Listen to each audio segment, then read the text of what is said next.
সুপ্রিয় দর্শক মণ্ডলী, ইরানে হামলার জন্য উঠে পড়ে লেগেছে ইসরায়েল আমেরিকা। ইতিমধ্যেই নৌ পরিবহনে বিভিন্ন যুদ্ধজাহাজ জড়ো করেছে আমেরিকা। ইরানকে চতুর্দিক থেকে ঘিরে ফেলেছে মার্কিন যুদ্ধজাহাজ। এই পর্যায়ে আমাদের হাতে থাকা সর্বশেষ আন্তর্জাতিক আপডেট। শুরুতেই থাকছে সংবাদ শিরোনাম, এরপরে জানাবো বিস্তারিত। যুক্তরাষ্ট্রকে ইরানের করা হুঁশিয়ারি, ভুল পদক্ষেপ নিলে কফিনে ফিরবে মার্কিন সেনাদের লাশ। আরো জানিয়ে দিব, হামলার জন্য প্রস্তুত ইরানের 1500 মিসাইল। দফায় দফায় বিস্ফোরণে কেঁপে উঠল ইউক্রেনের রাজধানী। এদিকে চীনা বাহিনীকে গোপনে প্রশিক্ষণ, মার্কিন যুদ্ধবিমানের পাইলট গ্রেপ্তার।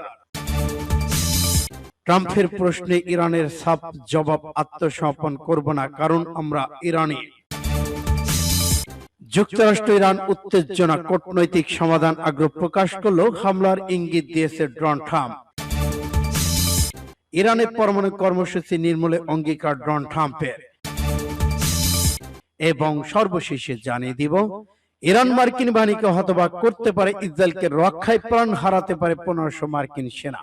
এতক্ষণ শুনছিলেন সংবাদ শিরোনাম, এখন বিস্তারিত। তবে অনুরোধ থাকবে, এই ভিডিওটিতে একটি লাইক দিন এবং কমেন্টস করে জানিয়ে দিন আপনি কোন জেলা থেকে বা কোথা থেকে আমাদের সাথে যুক্ত রয়েছেন। ইরান ইসরায়েল যুদ্ধের আপডেট বাংলা সংবাদ হাতে পেতে চ্যানেলটি সাবস্ক্রাইব করুন, আমাদের সঙ্গেই থাকুন। ধন্যবাদ। যুক্তরাষ্ট্রকে ইরানের করা হুঁশিয়ারি, ভুল পদক্ষেপ নিলে কফিনে ফিরবে মার্কিন সেনার লাশ। ইসলামী প্রজাতন্ত্র ইরানের সর্বোচ্চ নেতা, রাজনৈতিক উপপ্রধান ব্রিগেডিয়ার জেনারেল রাসুল সানাইয়াদ তেহরানের বিরুদ্ধে ওয়াশিংটনের যে কোনো ধরনের সামরিক তৎপরতার বিরুদ্ধে কঠোর হুঁশিয়ারি দিয়েছেন।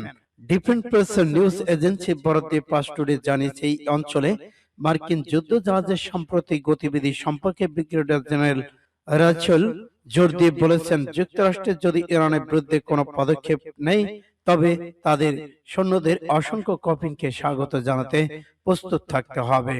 তিনি আরো বলেন, নেতানিয়াহু উস্কানিতে এবং বিশ্বের সবচেয়ে ঘৃণিত ইহুদিবাদী লবির স্বার্থে এই ক্ষতি মেনে নেওয়া মার্কিনদের জন্য আরো লজ্জাজনক হবে। সানাইয়াদ জোর দিয়ে বলেন, ডুবতে থাকা ইহুদিবাদী শাসক গোষ্ঠী নিজের প্রভু আমেরিকায় কেউ ছাড় দেবে না এবং সবাইকে সঙ্গে নিয়ে ডুবতে প্রস্তুত রয়েছে। মার্কিন প্রেসিডেন্ট ডোনাল্ড ট্রাম্প তার পরস্পর বিরোধী বক্তব্য হুমকির ধারা বজায় রেখে আবারও বলেছেন, ইরান সম্পর্কে সিদ্ধান্ত নেবেন তিনি এবং একটি চুক্তিতে পৌঁছানোর তার অগ্রাধিকার। ট্রাম্প তার সামাজিক যোগাযোগ মাধ্যম ট্রুথ সোশ্যালে দেওয়া এক বার্তায় ইরানের বিরুদ্ধে দীর্ঘমেয়াদী সামরিক অভিযানের পরিণতি সম্পর্কে মার্কিন শীর্ষ সামরিক কর্মকর্তাদের সতর্ক বার্তা দিয়ে প্রতিক্রিয়া জানান। তিনি মার্কিন সংবাদ মাধ্যম ইরান কাভারেজের সমালোচনা করে দাবি করেছেন, তিনি হুমকির চেয়ে চুক্তিকে অগ্রাধিকার দেন, তবে চূড়ান্ত সিদ্ধান্ত তারই। হামলার জন্য প্রস্তুত ইরানের 1500 মিসাইল। তেহরানের সামরিক শক্তি এবং ক্ষেপণাস্ত্র ভান্ডারে বর্তমান অবস্থা নিয়ে পশ্চিমা বিশ্বে নতুন করে উদ্বেগ তৈরি হয়েছে। বিশেষ করে 2025 সালে 12 দিনের যুদ্ধ পরবর্তী সময় ইরান তাদের হারানো শক্তি পুনরুদ্ধারের যে গতি দেখিয়েছে, তা ইসরায়েল যুক্তরাষ্ট্রের সামরিক পরিকল্পনাবিদদের কপালে চিন্তার ভাঁজ ফেলেছে। প্রতিরক্ষা বিশেষজ্ঞদের মতে, ইরান বর্তমানে প্রায় 1500 ব্যালিস্টিক মিসাইল ব্যবহারের জন্য প্রস্তুত রেখেছে, যা কোনো মুহূর্তে মধ্যপ্রাচ্যের স্থিতিশীলতা নষ্ট করতে পারে। সাম্প্রতিক এক গোয়েন্দা বিশ্লেষণে দেখা গেছে, ইরান তাদের শিল্প ক্ষমতাকে কাজে লেগে অত্যন্ত দ্রুত গতিতে ক্ষেপণাস্ত্র মজুত গড়ে তুলেছে। যুদ্ধের সময় বেশ কিছু উৎপাদন কেন্দ্র ক্ষতিগ্রস্ত হলেও মাটির গভীরে অবস্থিত তাদের সুরক্ষিত ক্ষেপণাস্ত্র শহরগুলো এখনো অক্ষত রয়েছে। এই ভূগর্ভস্থ ল্যাবরেটরি কারখানাগুলো ব্যবহার করে তেহরান তাদের কঠিন জ্বালানি চালিত ফাতাহ 110 এবং খাইবার সেখানের মতো বিধ্বংসী সিস্টেমগুলো পুনর্গঠন করেছে। ইরান দাবি করেছে, তাদের ফাতাহ অন ক্ষেপণাস্ত্রটি শব্দের চেয়ে 13 থেকে 1500 গুণ বেশি দ্রুত গতিতে ছুটতে পারে, যদিও পশ্চিমা বিশেষজ্ঞরা এ দাবির সত্যতা নিয়ে যথেষ্ট সন্দেহ প্রকাশ করেছেন। গত কয়েক বছরে সংঘাতে দেখা গেছে, ইরানের এই ক্ষেপণাস্ত্রগুলো আধুনিক প্রতিরক্ষা ব্যবস্থাকে ফাঁকি দিতে না পারলেও বিপুল সংখ্যক উৎক্ষেপণের মাধ্যমে যে কোনো আকাশ প্রতিরক্ষা ব্যবস্থাকে বেদিব্যস্ত করে তুলতে সক্ষম হয়েছে। এবার দফায় দফায় বিস্ফোরণে কেঁপে উঠল ইউক্রেনের রাজধানী। দফায় দফায় বিস্ফোরণে কেঁপে উঠল ইউক্রেনের রাজধানী কিয়েভ। স্থানীয় সময় বৃহস্পতিবার ভোরে কিয়েভের মধ্যাঞ্চলে বেশ কয়েকটি বিস্ফোরণের ঘটনা ঘটে, জেনেভায় ইউক্রেন রাশিয়া যুদ্ধের অবসানের বিষয়টি মার্কিন প্রতিনিধিদের সঙ্গে পরিকল্পিত আলোচনার আগে কর্মকর্তা ইউক্রেনের রাজধানীতে বিমান হামলার সতর্কবার্তা দেওয়ার পরেই বিস্ফোরণের খবর পাওয়া গেল। 4 বছর আগে ইউক্রেন রাশিয়া পূর্ণমাত্রা আক্রমণের ফলে শুরু হওয়া যুদ্ধে অবসান ঘটাতে ওয়াশিংটন জোর দিচ্ছে। এই সংঘাতে কয়েক লাখ মানুষ হতাহত নিখোঁজ হয়েছে এবং বিশেষ করে পূর্ব দক্ষিণ ইউক্রেনের বিস্তীর্ণ অঞ্চল ধ্বংস হয়ে গেছে। রাজধানী সামরিক প্রশাসনের প্রধান টাইমুর তাকাচেঙ্কো বলেছেন, রাশিয়া স্ট্রাইকার ড্রোন এবং ব্যালিস্টিক ক্ষেপণাস্ত্র দিয়ে শহরটি আক্রমণ করেছে। এই কিছুক্ষণ আগে ইউক্রেন বিমান বাহিনী কিয়েভের দিকে দ্রুত গতির লক্ষ্যবস্তুর মাধ্যমে আক্রমণ হওয়ার বিষয়ে সতর্কবার্তা দিয়েছেন। তিনি টেলিগ্রাম এক বার্তায় বলেছেন, বিমান প্রতিরক্ষা ব্যবস্থা কাজ করছে, পরিস্থিতি স্বাভাবিক না হওয়া পর্যন্ত আশ্রয় কেন্দ্রে থাকুন। তবে এসব হামলা কেবল রাজধানীতেই সীমাবদ্ধ ছিল না। খার্কিভের মেয়র ইগোর তেরেখন্ড বলেছেন, দুটি বিস্ফোরণের শব্দ শোনা গেছে। ড্রোন এবং ক্ষেপণাস্ত্র শহরের দিকে উড়ে যাওয়ার লোকজনকে আশ্রয় কেন্দ্রে থাকার জন্য সতর্ক করে দিয়েছেন। জাপোরিজিয়া আঞ্চলিক প্রধান ইভান ফেরোডন বলেছেন, শহরটি আক্রমণের কবলে পড়েছে, বেশ কয়েকটি বিস্ফোরণের খবর পাওয়া গেছে এবং কমপক্ষে একজন আহত হয়েছেন। সূত্র দ্য স্টেটস টাইম এএপি। চীনা বাহিনীকে গোপনে প্রশিক্ষণ, মার্কিন যুদ্ধ বিমানের পাইলট গ্রেপ্তার। চীনের সামরিক পাইলটদের অবৈধভাবে গোপনে প্রশিক্ষণ দেওয়ার অভিযোগে মার্কিন বিমানবাহী ইউএসএস এয়ারফোর্স এক সাবেক কর্মকর্তা এলিট ফাইটার পাইলটকে গ্রেপ্তার করা হয়েছে। যুক্তরাষ্ট্রের বিচার বিভাগ এই তথ্য জানিয়েছে। মার্কিন বিচার বিভাগ জানায়, বুধবার সাবেক এয়ারফোর্স মেজর জেরান্ডো ব্রাউনকে ইন্ডিয়ান গ্রেপ্তার করা হয়। তার বিরুদ্ধে অনুমোদন ছাড়া চীনের সামরিক পাইলটদের প্রতিরক্ষা সংক্রান্ত প্রশিক্ষণ দেয় এবং এতে ষড়যন্ত্রের অভিযোগ আনা হয়েছে।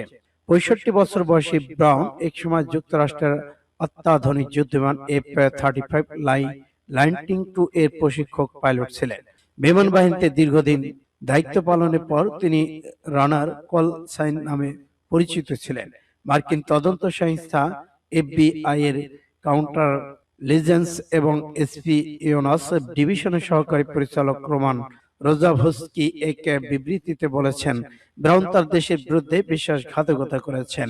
যাদের সুরক্ষার সুপার তিনি দেখিয়েছিলেন, তাদের বিরুদ্ধে লড়াই করার জন্য চীনা পাইলটদের প্রশিক্ষণ দিয়েছেন বলে অভিযোগ রয়েছে। চীন সরকার যুক্তরাষ্ট্রের বর্তমান সাবেক সামরিক সদস্যদের দক্ষতা কাজে লাগিয়ে নিজেদের সামরিক সক্ষমতা আধুনিকীকরণের চেষ্টা চালিয়ে যাচ্ছে। এই গ্রেপ্তার তাদের জন্য একটি সতর্কবার্তা। ট্রাম্পের প্রশ্নে ইরানের সাফ জবাব, আত্মসমর্পণ করব না আমরা ইরানি।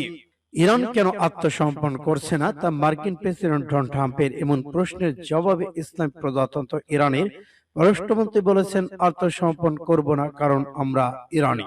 ইরানের পররাষ্ট্রমন্ত্রী সাইদ আব্বাস আরাকচি মার্কিন প্রেসিডেন্ট ডোনাল্ড ট্রাম্পকে ইরানের আত্মসমর্পণ করার সম্পর্কে কৌতূহলের জবাবে তার এক্স অ্যাকাউন্টে লিখেছেন, আমরা কেন আত্মসমর্পণ করব না তা জানতে আগ্রহী কারণ আমরা ইরানি। মার্কিন প্রেসিডেন্টের বিশেষ প্রতিনিধি দেশটির প্রধান আলোচক স্টিভ উইকফ ফক্স নিউজের এক সাক্ষাৎকারে বলেছেন, ট্রাম্প আমাকে এই প্রশ্নটি করেছেন এবং আমি হতাশ শব্দটি ব্যবহার করতে চাই না, কারণ তিনি জানেন যে তার কাছে অনেক বিকল্প আছে, কিন্তু তিনি কৌতূহলী কেন তা অর্থাৎ ইরানিরা আত্মসমর্পণ করেনি। এদিকে উইকফ আরো বলেন, ইরানিরা এত চাপের মুখে আমাদের কাছে কেন আসেনি এবং বলেনি যে আমরা স্বীকার করি যে আমরা আর কোনো অস্ত্র বানাতে চাই না। আমেরিকা যা করতে প্রস্তুত তার জন্য এই অঞ্চলে সামরিক বাহিনী স্থানান্তর হয়েছে, তা অবশ্যই স্থানান্তর কঠিন। আমেরিকার প্রতি ইরানের অনমনীয় অবস্থানের কারণ তিনটি তাত্ত্বিক স্তরে, একটি জাতীয় আঞ্চলিক আর একটি আন্তর্জাতিক উপর নির্ভর করে ব্যাখ্যা করা যেতে পারে। সূত্র ইন্ডিয়া টুডে। যুক্তরাষ্ট্র ইরান উত্তেজনা, কূটনৈতিক সমাধান আগ্রহ প্রকাশ করল, হামলার ইঙ্গিত ট্রাম্পের। মার্কিন প্রেসিডেন্ট ডোনাল্ড ট্রাম্প কংগ্রেসকে বলেছেন তিনি কূটনৈতিকভাবে তেহরানের সঙ্গে মতবিরোধের সমাধান করতে পছন্দ করবেন, তবে তিনি ইরানের উপর হামলা চালাতে পারেন। ট্রাম্প দাবি করেছেন, যুক্তরাষ্ট্র মূল ভূখণ্ডে আঘাত আনতে পারে ইরান এমন এক ক্ষেপণাস্ত্র তৈরি করেছে। ট্রাম্পের এমন মন্তব্যে জেনেভায় দুই পক্ষের পরোক্ষ আলোচনা ফের শুরু করার আগেই গতকাল বুধবার ক্ষুব্ধ প্রতিক্রিয়া জানিয়েছে ইরান সরকার। গত মঙ্গলবার চীনের প্রতিনিধি পরিষদের যৌথ অধিবেশনে বার্ষিক স্টেট অব দ্য ইউনিয়ন ভাষণে ট্রাম্পের ইরানের বিরুদ্ধে নানা অভিযোগ তুলেছেন। ইরান এসব অভিযোগের প্রতিবাদ জানিয়ে বলেছেন, তারা গত বছর মার্কিন হামলায় ক্ষতিগ্রস্ত তাদের পারমাণবিক কর্মসূচি পুনর্নির্মাণের জন্য কাজ করেছে। ট্রাম্প বারবার বলে আসছেন, তাদের পরমাণু হামলার এসব স্থাপনা ধ্বংস করা হয়েছে, তবে বিশেষজ্ঞদের দাবি এমনটা ঘটেনি। মধ্যপ্রাচ্যে মার্কিন সামরিক বাহিনী উল্লেখযোগ্য বৃদ্ধি। আজ বৃহস্পতিবার দ্বিতীয় দফায় পরোক্ষ আলোচনা আগে উত্তেজনা নিয়ে ট্রাম্পের বিশেষ মন্তব্য এসেছে।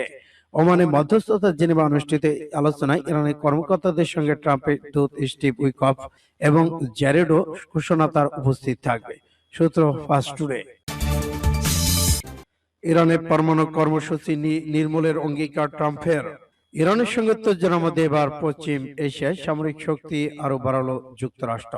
অন্তত 12টি যুদ্ধবিমান ইসরায়েলে পাঠিয়েছে যুক্তরাষ্ট্র। মার্কিন সংবাদ মাধ্যম নিউ ইয়র্কার টাইমস জানিয়েছে, তার মধ্যে কিছু যুদ্ধবিমান ইতিমধ্যে অবতরণ করেছে ইসরায়েলে। উন্মুক্ত উতোষ ভিত্তিক গোয়েন্দা তথ্য বিশ্লেষণে দেখা গেছে, বর্তমান ইউএস সেন্ট্রাল কমান্ডের আওতাধীন অঞ্চলে 3 শতাধিক মার্কিন সামরিক বিমান মোতায়েন করা রয়েছে। চলতি সপ্তাহে পরমাণু চুক্তি নিয়ে ইরানের সঙ্গে ফের এক দফা বৈঠকে বসার কথা রয়েছে যুক্তরাষ্ট্রের। আলোচনা চলে সামরিক উত্তেজনা থামেনি, দুই দেশে একে অন্যকে হুঁশিয়ারি এবং পাল্টা হুঁশিয়ারি দিয়েছে। পশ্চিম এশিয়া সংলগ্ন সমুদ্রে আগে থেকেই নিজেদের সামরিক শক্তি বৃদ্ধি করতে শুরু করেছে আমেরিকা। এবার ইসরায়েলের একই সঙ্গে প্রায় 1 ডজন F-22 স্টাফোর্ড পাঠিয়েছে মার্কিন যুদ্ধ দপ্তর পেন্টাগন। নিউ ইয়র্কের টাইমসে জানায়, ব্রিটেনে কোনো এক বিমান ঘাঁটিতে সেগুলো সাময়িকভাবে রাখা হয়েছিল। গত বছর ইরানে পরমাণু কেন্দ্রে যখন মার্কিন বাহিনী হামলা চালিয়েছিল, তখন এই F-22 প্রবেশ করেছিল তেহরানের আকাশ সীমায়, সূত্র ইন্ডিয়া টুডে। ইরান মার্কিন বাহিনীকে হতবাক করতে পারে, ইসরায়েলকে রক্ষায় প্রাণ হারাতে পারে 1500 মার্কিন সেনা। একজন প্রাক্তন মার্কিন সেনা কর্মকর্তা সামরিক বিশেষজ্ঞ বলেছেন, ইরান ইসরায়েলের মধ্যে যুদ্ধ হলে ইসরায়েলকে রক্ষা করতে গিয়ে 1500 মার্কিন সেনা নিহত হতে পারে। তিনি আরো বলেছেন, মার্কিন যুক্তরাষ্ট্রে ইসরায়েল ন্যাটো বাহিনীর জন্য অনেক চমক বিষয় দেখা দিতে পারে যদি ইরানের সঙ্গে তাদের সংঘাত শুরু হয়। ইরান রাশিয়ার মধ্যে একটি যৌথ নৌমহড়া বৃহস্পতিবার শেষ হয়েছে। রুশ হেলিকপ্টার ক্যারিয়ার স্কোয়াড আনুষ্ঠানিকভাবে বিদায় জানানো হয়, যা ছিল ওমান সাগর ও উভয় ভারতীয় মহাসাগরের কয়েকদিনের সমন্বিত সামুদ্রিক অভিযান। এই মহড়ায় বিভিন্ন জটিল কৌশল অপারেশনাল সমন্বয়ের মধ্য দিয়ে ইরান রাশিয়ার যৌথ নৌবাহিনীর মধ্যে সামুদ্রিক নিরাপত্তা উন্নত করার, সামরিক সহায়তা শক্তি বৃদ্ধি করার লক্ষ্যে প্রশিক্ষণ নেওয়া হয়েছে। মহড়ার সময় ইরানের রুশ বাহিনী একটি মক বা অনুশীলনমূলক অপারেশন সফলভাবে সম্পন্ন করেছে, যার মধ্যে ছিল একটি দখলকৃত জাহাজকে উদ্ধার করা। ইরানি সামরিক কর্মকর্তা বলেছেন, মহড়াটি সামুদ্রিক নিরাপত্তা শক্তিশালী করায়, নৌকূটনৈতিক উন্নয়ন এবং দুই দেশের নৌবাহিনীর মধ্যে কার্যকরী অপারেশনাল সহযোগিতা সম্প্রসারণের জন্য প্রয়োজন করা হয়েছিল। মহড়ায় জটিল কৌশল, যৌথ নৌযান প্রশিক্ষণ, স্থলযান এবং বিমান ইউনিটের মধ্যে সমন্বয় অন্তর্ভুক্ত ছিল। ইরানি রুশ কর্মকর্তারা শেয়ার করা প্রশিক্ষণ এবং অপারেশনাল বিনিময়ের ধারাবাহিকতা নিশ্চিত করার উপর গুরুত্ব দেন, সূত্র আরব নিউজের।